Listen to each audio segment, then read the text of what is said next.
Dil haqlı olaraq dövlət atributlarından biri sayılır. Dilin varlığı millətin varlığı deməkdir. Nə qədər ki dil diridir, nə qədər ki bu dildə danışan var, demək o dilin yaşamaq haqqı var. Ulu əcdadlarımızdan üzü bəri bu dilin var olması barədə ölümdirim mücadiləsi olub. Böyük məclislərdə diplomatik danışıqlar bu dillə aparılıb.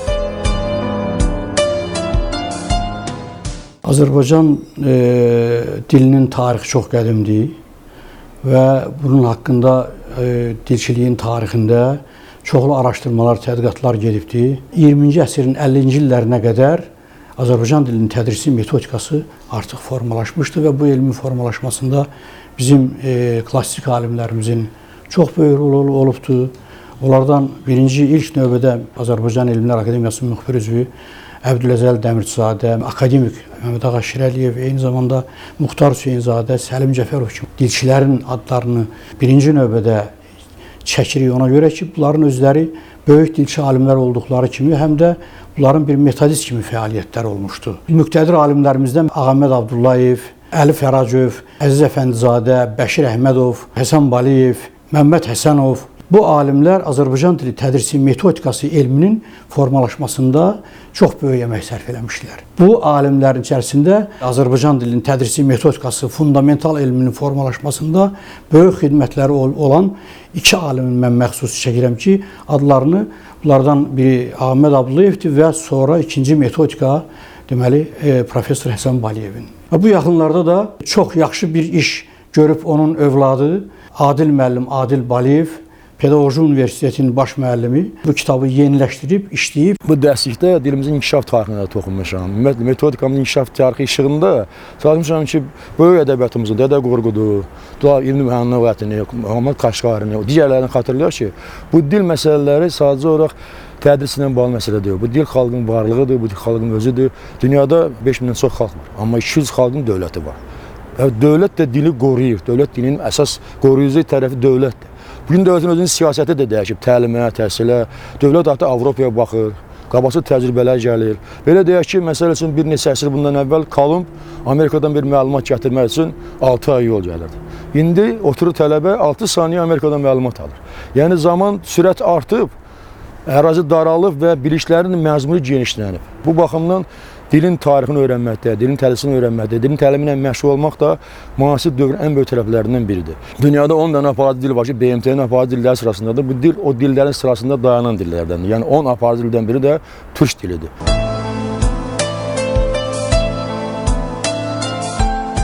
Dilimizlə, tarixi inkişafı ilə bağlı çap olunan kitablar, dərs vəsaitləri onun daha da təkmilləşməsinə köməklik göstərən əsas vasitələrdən biridir. Məhz bu zərurətdən çıxış edərək, Azərbaycan Dövlət Pedaqoji Universitetinin baş müəllimi Adil Həsənoğlu Baliyev Azərbaycan dilinin tədrisi metodikası adlı fundamental bir dərslik yazıb.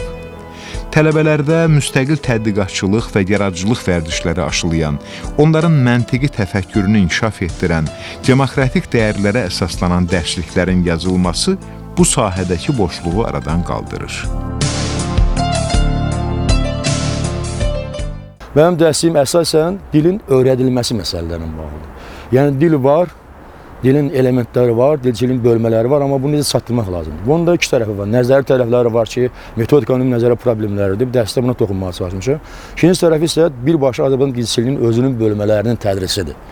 Yəni müəllim bu həm bakalavralar üçün, magistrlar üçün, həm də yeni dil öyrənənlər üçün bir dərslik vəsait kimi nəzərdə tutulubdur. Mən bu dərslikdə belə bir forma seçmişəm ki, həm yeni təlim texnologiyaları, interaktiv təlimin, həm də ənənəvi təlimin hələlik unsurları qalsın, qorunsun. Yəni bu unsurlar birlikdə, bir yerdə öyrədilməlidir. Yəni 8-ci sinifdə dərs deyən müəllim 7-ci sinifdə dediyinin fərqlidir. Ənənəvi təlimin ayrı yanaşma tərzi var. Ənənəvi təlimdə ayrıca iki dərsliklər var. Amma yeni təlimdə isə dərsliklər yaranıb, artıq yeni dərsliklər var. Yəni dövlətin təhsil siyasəti dəyişdiyi kimi, dərslik siyasəti də dəyişib. Azərbaycan Respublikasının təhsil inkişafı üzrə dövlət strategiyası var da, onun müəyyən fundamental hədəfləri var. Bu hədəflərdən biri də odur ki, dərsliklər dəyişməlidir, yeni standartlar gəlməlidir, yeni məzmun yaranmalıdır və o yeni məzmun da ictimai tələbata uyğunlaşmalıdır. Yəni ictimai tələbat nə tələb edirsə biz onu verməliyik. Adil müəllim bu işin məsuliyyətini öz üzərinə götürüb və onu ciddi şəkildə işləyib. Və bu kitab bütövlükdə 2 hissədən ibarətdir. Mən bu kitabı nəzərdən keçirəndə 2 istiqamətdə belə fikir əmələ gəldi. Bir, bu işlə məşğul olan adam kimi, onlardan biri bu əsərə bir nəzəri, fundamental bir kitab kimi baxdım ki, yəni burada böyük bir sistem var. Azərbaycan dili tədrisi metodikası elminin ən aktual, ən vacib, bugün ali məktəblərdə Azərbaycan dili tədrisi metodikası üzrə lazım olan məsələləri burada öz əksini tapıbdır.